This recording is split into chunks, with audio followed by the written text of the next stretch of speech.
राजौरी एक सरहदी जिला होने के साथ साथ एक ऐसा इलाका है जहां लोगों को रोजाना बहुत सी परेशानियों को झेलना पड़ता है, जहां पढ़ाई लिखाई के इदारे में भी बहुत कम लोग नजर आते हैं। जम्मू या बाकी जगहों की तरह बड़े बड़े कोचिंग सेंटर भी नहीं, लेकिन उसके बावजूद यहाँ के नौजवानों के हौसले बुलंद हैं। राजौरी के कोटरनका सब डिवीजन के छोटे से गांव सौकड़ के रहने वाले अकीब लॉन ने हाल ही में हुए Jammu and Kashmir administrative civil service exam को क्वालिफाई किया। आकिब लॉन ने इस एग्जाम को क्रैक करके पूरे जिले का नाम रोशन किया। जैसे ही लोगों को पता चला तो आकिब लॉन और उनके परिवार को मुबारकबाद देने वालों की भीड़ उनके घर पर उमड़ पड़ी। वहीं केसरटीवी से एक्सक्लूसिव बातचीत करते हुए आकिब लॉन ने कहा कि उन्हें ये मकाम हासिल करने के लिए दिन रात मेहनत करनी पड़ी। तमाम चीज़ों से मुंह फेर कर उन्होंने सिर्फ अपने गोल पर फोकस किया, जिसके नतीजे से वो बेहद खुश है। वहीं आकिब लॉन ने न्यू कमर्स को सलाह देते हुए कहा कि अपने हौसलों में उड़ान रखो, अपना गोल सेट रखो, कामयाबी आपको जरूर मिलेगी। इस नौजवान द्वारा राजौरी के अंदर ही रहकर यहाँ पे अपनी स्टडी को कंटिन्यू किया और पूरे बॉर्डर डिस्ट्रिक्ट का नाम रोशन किया। आकिब लोन है इनका नाम, ये हमारे साथ हैं, इन्हीं से जानेंगे। इनकी पूरी फैमिली यहाँ पे है और इनके रिलेटिव्स जो है वो पिछले कई दिनों से घरों में आ रहे हैं इनके और इन्हें मुबारकबाद दे रहे हैं। और पूरी तफसीलन क्या है, कितनी मेहनत करनी पड़ी इस मुकाम तक पहुँचने के लिए, इन्हीं से जानेंगे। आकिब जी, आपको सबसे पहले मुबारक है। थैंक यू जी, थैंक यू सो मच। तो आकिब जी, बेसिकली आप कहाँ के रहने वाले हैं? बेसिकली हम सोकड़ रहते हैं। सोकड़ एक छोटा सा विलेज है, कोटरनका तहसील में पड़ता है, तो मैं वहाँ से हूँ।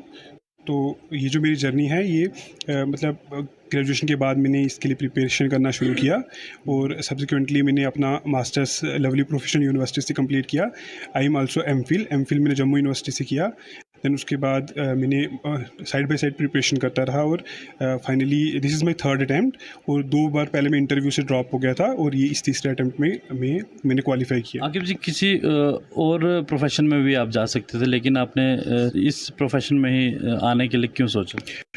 एक्चुअली मैंने एमफिल किया है तो मैं रिसर्च में भी जा सकता था। मैंने नेट क्वालिफाई किया, गेट किया, सेट क्वालिफाई किया, बट ये जो सिविल सर्विसेज होता है यहाँ आपको मतलब डाइवर्सिटी ऑफ जॉब्स बहुत ज़्यादा होता है, आपको डिफरेंट डिपार्टमेंट्स में काम करने को मिलता है। तो वो एक बात थी जो मुझे हमेशा से अट्रैक्ट करती थी। तो दैट्स वाई मैं इधर सिविल सर्विसेज की तरफ ज़्यादा एफिलिएटेड था और अट्रैक्टेड था। और जब मेरा 2 बार नहीं हुआ फिर भी मैंने तीसरी बार ट्राई किया, मेहनत किया और तीसरी बार इंशाल्लाह मुझे मतलब अलमाइटी का बहुत बहुत शुक्र है कि मैं इस बार क्वालिफाई कर गया। लोग तो कहते हैं कि केएस क्वालिफाई कर दी, आईएएस कर दी, लेकिन इसके पीछे मेहनत कितनी रहती है? सुबह शाम दिन रात कितनी मेहनत करके इस मुकाम तक पहुंचना पड़ता है? दरअसल ये एक बहुत हैक्टिक सा एग्ज़ाम होता है और इसमें 3 राउंड्स होते हैं, प्रीलिम्स, मेंस एंड इंटरव्यू, और आपकी हर राउंड में एलिमिनेशन होती है। सो ये एक कम्पिटिटिव एग्ज़ाम है जिसमें आपकी सिलेक्शन है, इसमें ज़्यादा एलिमिनेशन होती है। तो मतलब हर एक राउंड जो होता है वो बहुत चैलेंजिंग होता है।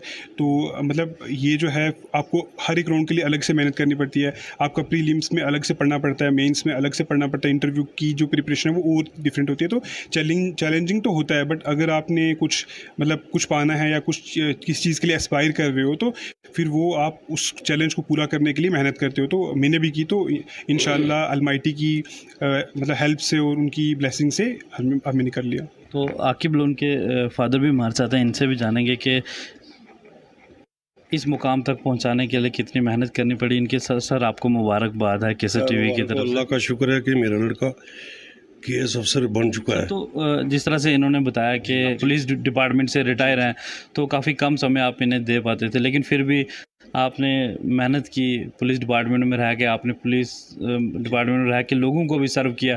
अब आपके जो बेटे हैं वो भी लोगों को अब आगे सर्व करेंगे। तो आज कितना खुशी का माहौल है, कितना प्राउड फील कर रहे हैं आप?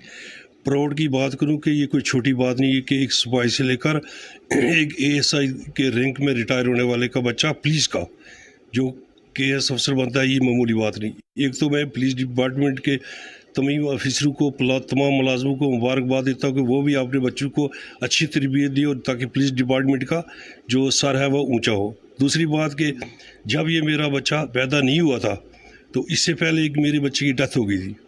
तो मैं 15 दिन के बाद गया अपने घर में, तो मेरे फादर साहब बूढ़े थे, वो बैठे थे, तो मैं रोने लगा। अपना बच्चा था वो, तो वो भी रोने लगा। उसके बाद उस बंदे ने मुझे कहा, आओ कागज पे लिख लो, आपका लड़का पैदा होगा तेरे घर जो कि बहुत बड़ी बला अफसर बन जाएगा। उसी पर यकीन था, आज अल्लाह ने इसको बना दिया। बस तो आकिब लोन के साथ साथ उनके पूरे परिवार को जो है केसर टीवी की तरफ से भी बहुत बहुत मुबारक हो, और हम एक कामना करेंगे कि आकिब लोन जिस तरह से इनके फादर ने पुलिस डिपार्टमेंट में रह के इस पूरे राजौरी को जहाँ जहाँ पे भी ये पोस्टेड हैं वहाँ पे सर्व किया, और इसी तरह से आकिब लोन भी इस पूरे राजौरी का नाम रोशन करे, जहाँ पे भी ये पोस्टेड हों डेडिकेशन के साथ काम करें, ऑनेस्टी के साथ काम करें, और पूरी फैमिली का पूरे बॉर्डर डिस्ट्रिक्ट राजौरी का नाम रोशन करें। राजौरी से केसर टीवी के लिए मैं अंकित।